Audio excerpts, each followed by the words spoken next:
Ragazzi, credetemi, sono davvero scioccata, per non dire altro. Stavo cucinando e mentre aspettavo i tempi di cottura, entro nel profilo del mio fidanzato e scorro un po' i commenti sotto i suoi video. Quando alla mia attenzione viene un commento in particolare: "Oh, Fra, ma ti sei inguaiato con una che già ha un figlio? Ma davvero fai? Divertiti, che devi fare con lei il bambino?"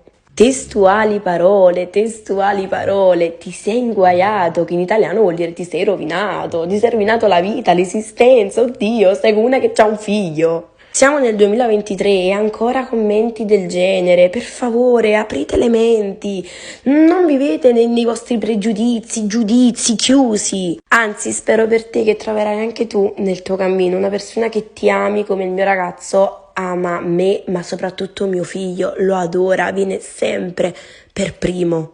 Così che magari ti addolcisci un po', no? Un bacio.